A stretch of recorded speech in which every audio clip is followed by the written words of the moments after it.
kaliya waxaa noo soo sheegay inaad u shaqaysaa New York Boston fidsad waxaa wada qornay nolosha oo wada joognay wax nagu cusub ugu weyn u ahayd ina yar laga keenay Soomaaliya Mareykanka iyo mid aad isaga baranayay dib ugu noqday meesha laga soo qiyay isagoo ugu yeedhan nimanka culamada sheegay Soomaaliya jooga. There is a brand of Islam that is completely alien to us as Somalis. Whose Islam is this? We need to say about that. We need to say that this is not our Muslim, our Islam, and we reject that. The majority of Somalis are silent about this.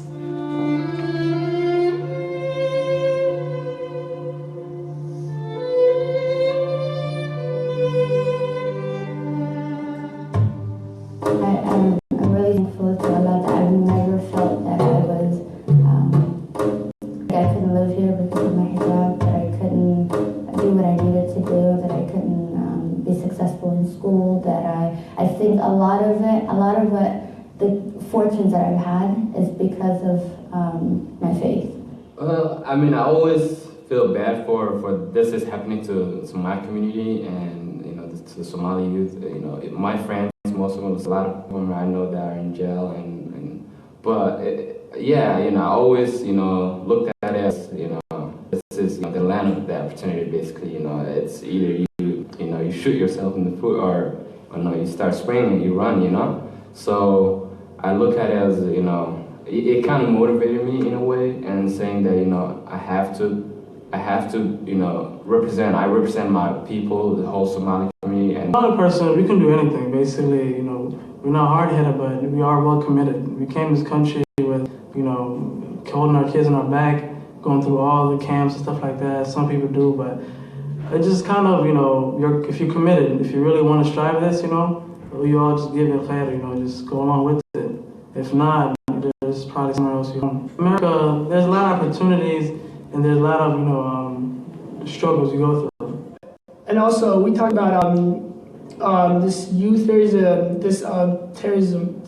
People like our age, youth people leaving this country and then going down to Somalia to fight. I don't know for what reason, to just go blow themselves up. Jihad, which I don't think is a jihad.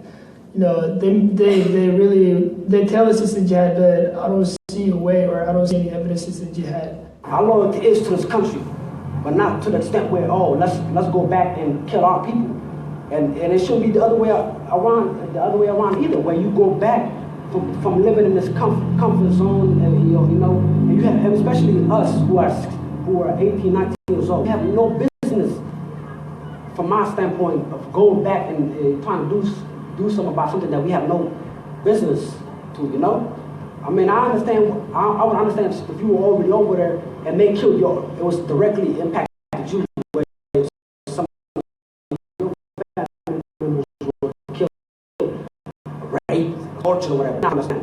But you talk about, oh, God, let's go help Somalia. Somalia needs to help us.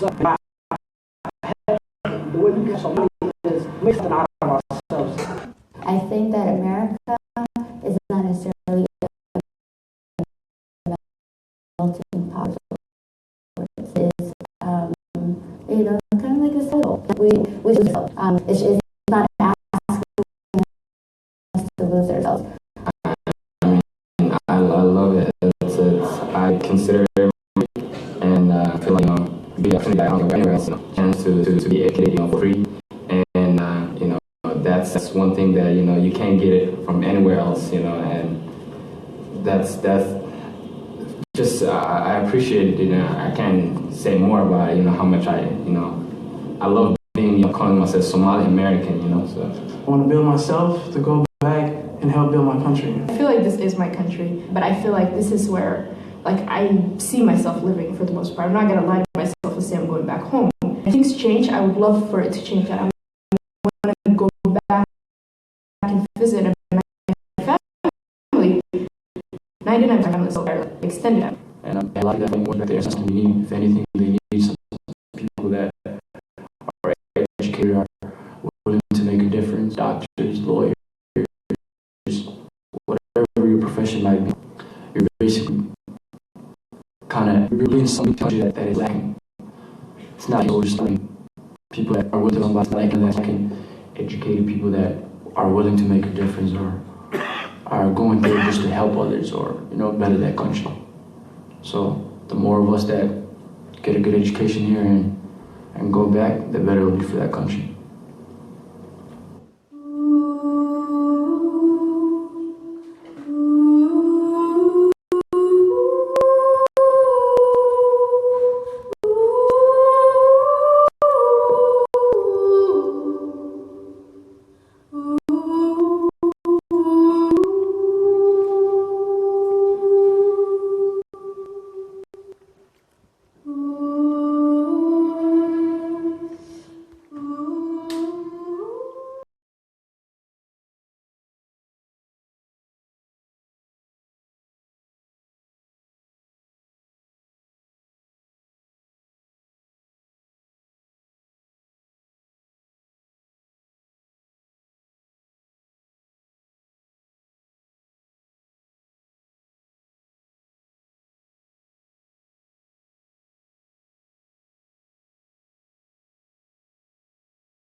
Thank you very much, everyone.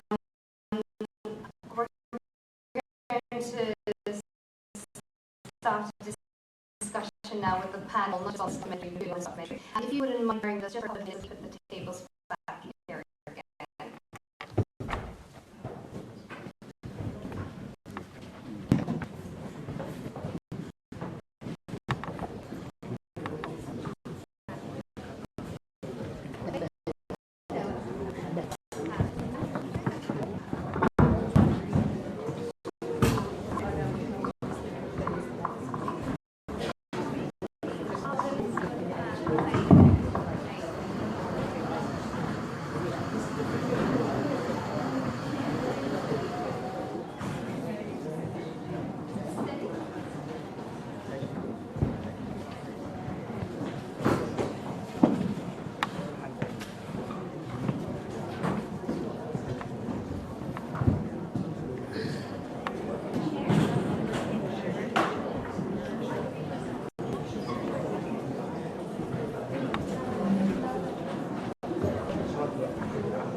Invite everyone to take a seat. We've got some spare chairs at the top. We organize ourselves. Can I have we these get everyone seated. Yeah. Sure, take that. Thank you. This can chama one thing. Oh, Chama. Okay. Yeah, but there's more concerns. Yes, please. I'd like to invite the panel to join me. Sagal, Fathia, Mona, and Mohammed. Urban. Is that okay? It's not long. No.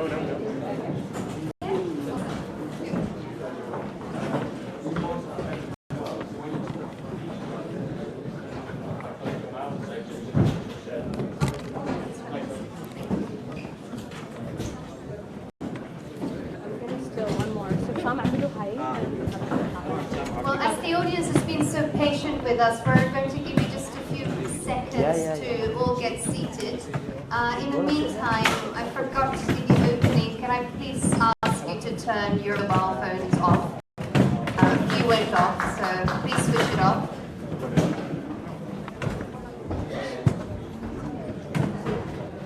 Yes, that also includes our panel and myself.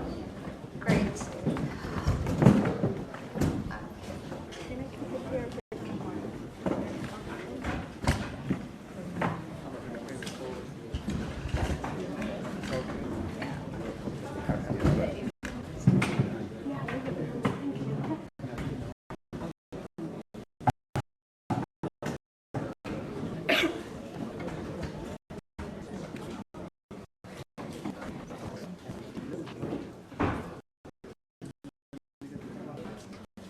I think we're good to go. Yeah? Hey, Assalamu alaikum wa rahmatullahi wa barakatuh, everyone. It's really fantastic to have a full house. I'd like to take the opportunity to briefly introduce this wonderful panel that we have with us. Of course, you already now know Fathia Habsir. For those of you who weren't familiar with her work, we had the chance to sample this incredibly touching documentary. Can I please have a round of applause also for the documentary? Sitting here to my right is Mo Ali, director, and we're also going to be talking to Mo about his so far illustrious career as a director. And we have also here with us Sagal. Sagal, you may know from her Instagram and her blog, and wonderful stylist and a young Muslim fashionista. And all the way from North America as well, Mona Kosar Abdi, journalist, reporter, and a very warm welcome to you, Mona, as well.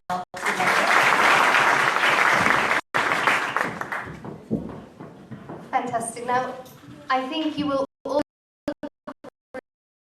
agree with me that that was an incredibly touching documentary. And I'm going to open it, discussion to the floor very soon. Fathia, maybe I can start with a very, very, very short question. A voice and a platform. And something must have motivated you. You background you told me is storytelling, but something must have motivated you to make this film, as for all of the panelists, must have been a feeling or something that aroused your interest in doing what you do currently. So for Tahay, I'm very curious to know, this is now your third film, and so over the years that have passed, you've already made a few other films, as you've mentioned to us. What was it about this story, about this situation, that you thought, I have to get my voice out, or I have to give a platform for other people to share their voice? Thank you so much, Woman. Thank you. Let me get closer. Well, I have been a storyteller for as long as I can remember. My grandmother was an amazing storyteller, and I remember when I was a little girl, you know, when she talks about the Somali clans and how they go to war with one another for a camel or land, piece of land or something. When she, you know, would tell me these stories, I would find myself literally crying for total strangers that I didn't know anything about. And I remember thinking, as a young girl, you know, Somalis, if we had the chance to actually hear each other's stories and listen to one another. I noticed we rarely listen to one another. we seem to just talk all at once. So I remember thinking very young, you know, if we give each other the chance to hear each other's story, we would be, you know, sympathize and empathize with one another. And so I knew I always wanted to be a storyteller, but what happened with this particular story, I mean, I knew when I came to America I wanted to get into filmmaking. It's not an easy field to get into, and so I was working for Voice America at the time, and when the story broke, I was already reporting for Voice America, but there was such a divide between Somalis in Minnesota. You know, one group would say these people didn't go anywhere, they're probably some were in different states, or they were drunk, or, you know, they had no life. And the truth of the matter is, many of these young men were college students and kids who had, you know, a lot of ambitions and wanted to do amazing things in life. And so then I was another group, you know, and they would say, they would tell me a different story. So I said to myself, I didn't know how to make films yet. You know, when you're Somali, you take the back seat because you get a professional or something you can from. And so, you know, I didn't go to film school, but I had a friend of mine with a camera, and I talked to him and I said, you know what, I already have the contacts that I need because I've been interviewing books already. I said, I think it's important for us to put this, you know, on camera and actually record and let people actually tell their own stories, partly from the horse's mouth. So, you know, and they were able to trust me from Voice America. It's important, you know, I truly appreciate the chance and the opportunity that I've been given as a Somali person in the West, particularly in America, where, you know, America is different from anywhere else, especially from Europe. You know, it's a land of immigrants. Anybody can come, and if they work hard and, you know, follow the rules, they can hopefully make something of themselves. And so it really moved me that these young people who their parents struggled and went through so much, to actually walk away from everything and go back to Somalia to die. So I just wanted to put that, I wanted to make sure I captured that. So much.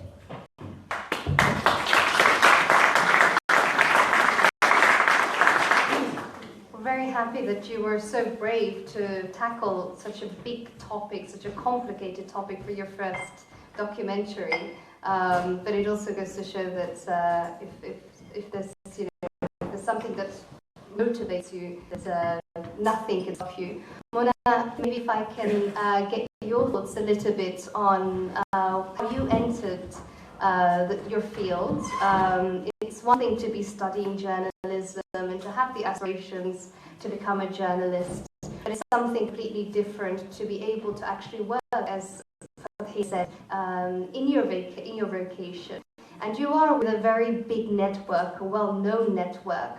How did that come about, and what were some of the challenges or opportunities also that you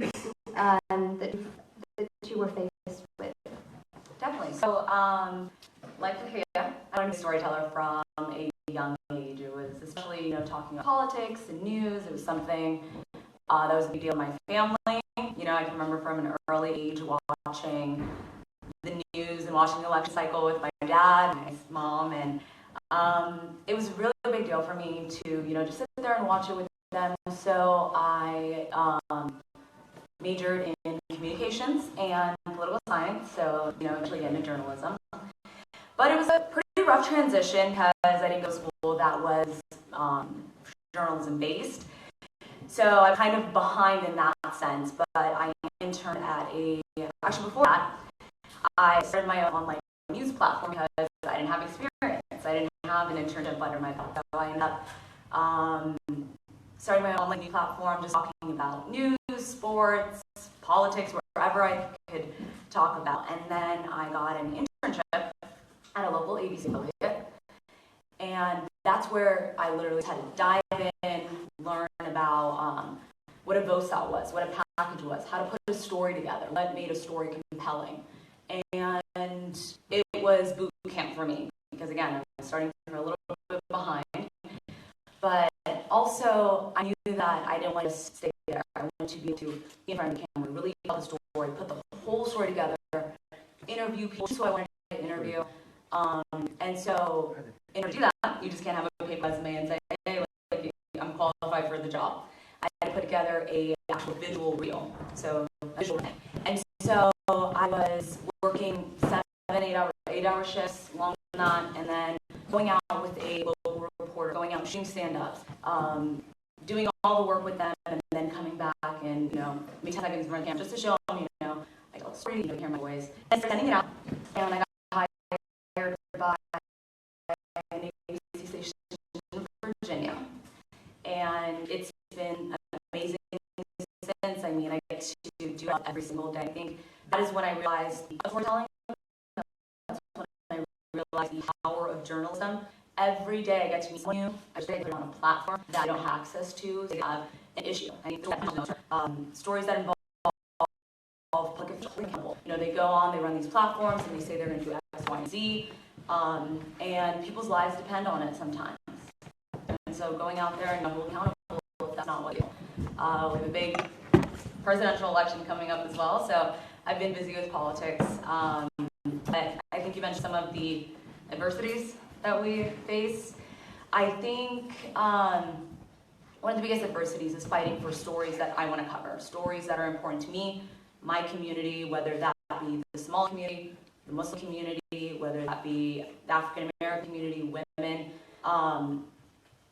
Diversity in the newsroom is something I talk about any opportunity I get. It's an issue that has been around since the first newspaper was ever published, because if people are not sitting at that table, it's amazing to me. I think one of the things I noticed going into journalism is in the morning meeting that we have, we throw out story ideas. Those stories end up on the news. There's no filter, there's no one stopping it. So if you don't have a seat at the table, then either the stories that affect your community either don't get covered, or even worse, they get misrepresented. So it's very important to have people at the table who see things through different lenses, who bring different experiences to their even going on from not even newspaper, TV news is very visual, and so it's more impactful. But there's no diversity. There's some areas with not a single reporter of color sitting at the newsroom, but that doesn't mean the community isn't diverse. San Diego's one of them. I was surprised to see, maybe they might plug in a Hispanic journalist, or they might plug in Asian journalists. But one of the most prominent stations in both San Diego and LA, and of course Los Angeles, the second biggest city in the United States, one of their stations didn't even have a single black reporter. And so that's just one community that's either going to get misrepresented or not, or just not even get covered at all. really fascinating because during Somali Week Festival we've had other conversations about whether mainstream media, as it were, can be reformed, and therefore you take your seat and try to get a seat at the table, or whether it's better to use other alternative platforms. And that's a very delicate balance, and people take very different views on that. Also here in Britain, in the UK, there have been quite big scandals with mainstream media outlets. So this is, Sagal, I think, also where social media comes in, and also what I find very fascinating is that there is another platform, not discounting mainstream media, but there is another platform that is more accessible, maybe more democratic, and their barriers don't necessarily exist as much as you would have with mainstream media, as what Mona has touched upon. What is your experience being into getting into social media? The thing about social media is you get to represent who you are. There's nobody telling you that you can't do certain things, and that's the reason why I started as well, because I wanted to inspire young girls and say, look, you wear hijab, that's absolutely fine. They tend to embrace diversity, and because you're different, that doesn't necessarily mean a bad thing. That's actually a very good thing. When Vogue featured me on the website, it was like, oh, she's completely, we want something, she's completely different. No, because it is, they've embraced that. Let's put it together. And you've also got to remember, I'm Somali. I come from a very long history of fashion. I remember seeing pictures of my grandmother, may God rest her soul, and she's fashionable. And also because she traveled the world, she just makes up all these ideas and inspirations. She kind of is and that's the thing about social media. You get to represent who you are. There's no barrier to telling you, no, you can't do that. And I've got reasons.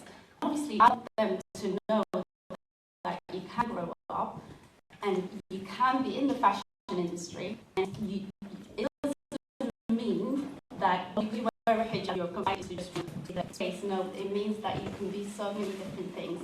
You have to embrace creativity. You've got to be different. You have to embrace your hijab, and you have to turn it into something that is for you. Just because you wear a hijab, that doesn't mean that no, you can't make it into the fashion industry. I had an interview with Telegraph not so long ago, and they were saying how all of a sudden modest fashion has been introduced to the world. No, modest fashion has always been there. They've put a label on it. You have to understand that we come from a very, very, very long line of fashion. Just go back to your mom and ask her, can I see some pictures of you back in the 60s? She will show you pictures. And honestly, if I could be that, I would choose that over any face I see on the fashion industry. I would choose what my mom wore in the 60s, what my grandmother wore in the 40s. Use that and turn it into something that is yours. And soon enough, every single platform, whether it's Vogue, any other fashion label, will ask about us. They will. And we will get that because awareness is there. We will get that.